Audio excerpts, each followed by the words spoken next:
नमस्कार दोस्तों, मैं हूं ममता तिवारी और आप सभी का स्वागत करती हूं मेरे चैनल ममताज वे में। कैसे हैं आप सब? तो ये बताने के लिए कमेंट बॉक्स में जय माता दी हमेशा की तरह जरूर लिखिए। तो चलिए दोस्तों, ये रिक्वेस्टेड वीडियो है। ऐसे इस प्रकार की वीडियो मैं चैनल पे डाली हूँ इस चीज़ के लिए, इस मतलब व्रत के लिए। तो आप लोगों का रिक्वेस्टेड वीडियो है कि दीदी, मैं बोली थी कि हमारी माँ ये तो नौमी पूजने के लिए गाँव चली जाएगी। तो आप लोग बोले दीदी नौमी कैसे पूजा जाता है, बिहार यूपी में नौमी कैसे पूजते हैं, उसके लिए वीडियो दीदी जरूर डालिएगा। तो मैं अपनी माँ से पूछी हूँ कि कैसे किया जाता है। तो चलिए डिटेल में थोड़ा बहुत आपको बता देती हूँ। ऐसे देखिए, हर घर के नियम परंपराएं, पूजने का तरीका, चढ़ाने का तरीका बिल्कुल अलग है। फिर भी माता के पूजा में किन किन बातों का ध्यान रखनी चाहिए, कैसे कैसे पूजा किया जाता है, सब कुछ मैं आपके साथ शेयर करूंगी और कब करनी है वो भी बताऊंगी। तो चलिए वीडियो को शुरू करते हैं। इससे पहले दोस्तों, अगर आपको मेरा वीडियो पसंद आता है तो चैनल को पक्का सब्सक्राइब कर दीजिएगा और वीडियो को लाइक कर दीजिएगा, क्योंकि आपकी एक छोटी सी लाइक से हमें बहुत अधिक हिम्मत और प्रेरणा मिलती है। तो जरूर कीजिएगा। तो सबसे पहले दोस्तों आपको बता दूं कि बिहार और यूपी मतलब उत्तर प्रदेश में नौमी पूजा जाता है चैत्र महीने में अष्टमी के दिन। नाम है कि नौमी पूज रहे हैं, लेकिन अष्टमी के दिन हम नौमी की पूजा करते हैं। तो सबसे पहले चलिए जान लेते हैं कि ये पूजा हमें कब करनी है। तो आपको बता दूं 5 अप्रैल दिन शनिवार को ये पूजा हम करेंगे। नौमी की पूजा हम कहते हैं, लेकिन अष्टमी के दिन रात में ये पूजा हमारे घर में किया जाता है। आप लोग अपने घर का नियम देख लीजिएगा। और 6 तारीख को, 6 अप्रैल को दिन है रविवार। रविवार के दिन रामनवमी है। तो अष्टमी के दिन रात में हम पूजा करेंगे। और ये पूजा कैसे किया जाता है, कलश रखा जाता है। आप चाहें तो मिट्टी का ही कलश इसमें रखा जाता है, मटका लेकर। और चेक कर लीजिएगा लीकेज ना हो, पानी वगैरह शुद्ध लेकर जाइएगा, चेक कर लीजिएगा, क्योंकि जब पूजा करने जाते हैं तो कभी कभी लीकेज हो जाता है, इस बात का ध्यान रखिएगा। या जो मान लीजिए नहीं खरीद सकते हैं, वो जैसे कलश रख सकते हैं, पीतल के लोटे का भी कर सकते हैं।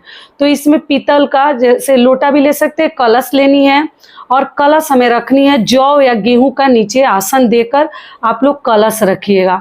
और कुछ लोग व्रत रखकर रात को पूजा चढ़ाते हैं, कुछ लोग आधी रात में चढ़ाते हैं, और कुछ लोग भोजन करके शुद्ध सात्विक दिन में भोजन करते हैं, बिना व्रत रखे शाम को पूजा करते हैं। तो आपके घर में क्या नियम है जरूर देख लीजिएगा, ठीक है। और शाम को स्नान ध्यान करके शुद्ध सात्विक मतलब भोजन तो दिन में किए ही रहते हैं, स्नान ध्यान करके। और कोरा साड़ी नहीं चाहिए, कोई भी पहनी धुली साड़ी पहन लीजिएगा।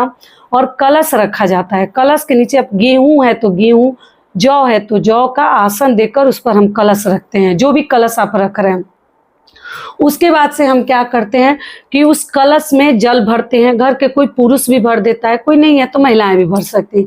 उसमें लाल फूल डाल दीजिए अगर है तो, 7 लौंग डालते हैं। और कानी कचूर एक मिलता है, कानी कचूर जो बिहार यूपी से होंगे जानते होंगे, उसको पीस लिया जाता है सिलबट्टे पे या कोई आइडिया से। उसका भी जो जल मतलब थोड़ा सा वो भी डाल, उसमें हल्दी, उसमें जैसे इलायची लौंग सब रहता है, पीस कर वही डाल देते हैं। और डालने के बाद जैसे कलश के ऊपर 7 बार थाप लगाते हैं, ऐपन बनाते हैं। ऐपन आप लोग जानते हैं, आटा और हल्दी को घोल के ऐपन बना लीजिएगा। और उस पर सिंदूर से तिलक लगाते हैं, दीवार पर भी थाप लगाते हैं, 7 बार लगाते हैं ऐसे सारी उंगलियों से, 5 उंगली से। और 7 लाइन लगाते हैं, 1 लाइन 2 लाइन। समझ में आ रहा है आप लोगों को? आप लोग कहते हैं दीदी आप समझाती है तो समझ में आता है। तो दीवार पर आप लोग पेपर या कोई कपड़ा लगा कर भी कर सकते, दीवार खराब नहीं होगा। या डायरेक्ट दीवार पर जहाँ पूजा ही होता है वहाँ भी किया जाता है, आपके घर में जहाँ भी पूजा जाता है देख लीजिए। तो 7 बार थाप लगानी है माता के लिए और 7 लाइन लगानी है। और सब पे सिंदूर का तिलक लगा देते हैं, पीला सिंदूर। और कलश के ऊपर जैसे फूल वगैरह आप डाल दिए, एक सिक्का डाल दीजिए। और कानी कचूर में हल्दी वगैरह रहता ही है, और डालकर सुपारी नहीं डालते हैं। और आम पल्लो डाल दीजिए, उसके ऊपर भी ढक्कन रख कर उसमें भी जौ या गेहूं रखकर उसके ऊपर दिया जला देते हैं, प्रज्वलित कर देते हैं। और कलश के ऊपर माता के लिए पूजा करें तो आप साड़ी भी उड़ा सकते हैं, आप ब्लाउज का एक पीस भी उड़ा सकते हैं, या आप लोग गमछा जो गमछा जो भी बोलते हैं उसको भी उड़ा सकते हैं लाल रंग का। और लेकर हम वहाँ कलश रख देते हैं। और हम लोग दाल वाली पूड़ी भर के और गुड़ का जो खीर होता है ना, वही जिसको रसियाव के नाम से भी जानते हैं, वही बनता है। और 7 जोड़ी मतलब कि 14 पूड़ियाँ दो करके 7 जगह चढ़ाते हैं कलश के सामने। 7 फूल रखते हैं, आप लोग चाहे तो 7 लौंग भी चढ़ा सकते हैं। ऐसे वहां पर चढ़ाकर हम पूजा करते हैं। 7 जगह पूरी के ऊपर ही थोड़ा थोड़ा रसियाव रख के पूजा कर लेते हैं। तो ये हो गया। उसके बाद से हम वहीं पर पूजा पाठ करके प्रणाम कर लेते हैं। सभी घर परिवार के लोग प्रणाम कर लेते हैं।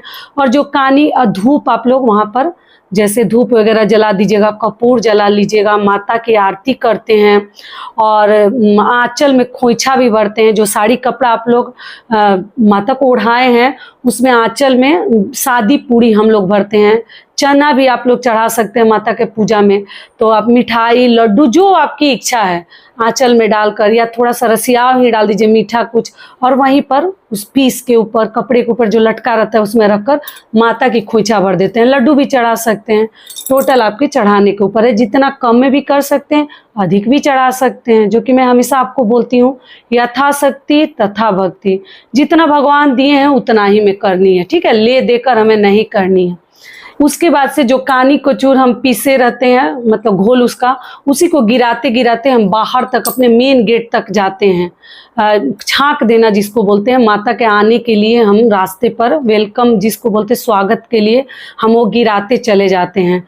और उसके बाद थोड़ी देर हटकर अगरबत्ती धूप बत्ती जो भी चलाना वहाँ पूजा पाठ अच्छे से करके, आहूत वगैरह करके, और फिर जैसे हम पूरे घर में दिखाकर आरती करके सभी लोग प्रणाम करते हैं।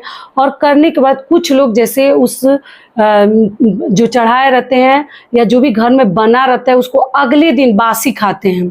और कुछ लोग पूजा पाठ हो जाने के बाद वो प्रसाद उठाकर घर में आसपास बांट भी सकते हैं, मतलब पड़ोसी वगैरह को दे सकते हैं, खा भी सकते हैं।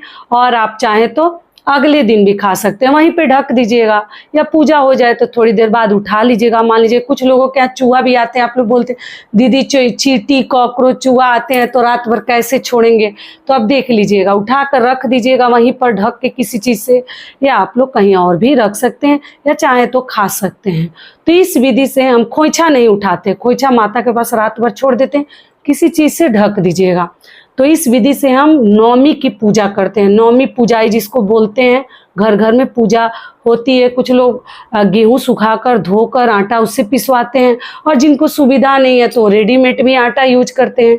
चने की दाल भरकर पूड़ी बनाते हैं। जिसको चने की दाल की मतलब भरने वाली पूड़ी हर शुभ मौके पर हमारे घर में बनता है, दाल भर के पूड़ी, तो वही बनता है। तो थोड़ा मेहनत लगता है, साफ़ सफाई का ध्यान देना पड़ता है, घर द्वार अच्छे से साफ करके शाम को भी पोछा वगैरह लगा कर कलश स्थापना करते हैं। तो इस विधि से हम नवमी की पूजा करते हैं। और अगले दिन कलश विसर्जन करते हैं। वो कलश रख लेते हैं, कुछ लोग उसमें पानी भर के आप पी सकते हैं गर्मी के दिनों में। और आप चाहे तो या छत पे गमला वगैरह भी लगा सकते हैं, देख लीजिएगा फूल वगैरह। और आप जो गेहूं है जौ है उसको आप लोग पक्षियों को दे सकते हैं या विसर्जन कर सकते हैं। और जो साड़ी कपड़ा हम चढ़ाए रहते हैं वो आप लोग यूज कर सकते हैं, इस्तेमाल कर सकते हैं। तो इस विधि से हम नवमी की पूजाई करते हैं। इस विधि से हम लोग नवमी पूजते हैं। बिहार यूपी में ऐसे ही पूजा जाता है। और थोड़ा बहुत नियम आप लोगों का अलग होगा तो आप लोग वैसे कर लीजिएगा। तो आशा करती हूँ सभी बातें अभी आप लोगों के समझ में आ गई होगी। तो ये वीडियो मेरा यहीं तक का था। फिर मिलती हूँ एक नए वीडियो में। तब तक के लिए नमस्कार। स्वस्थ रहिए, सुरक्षित रहिए, और जहाँ कहीं भी रहिए खूब खुश रहिए। धन्यवाद।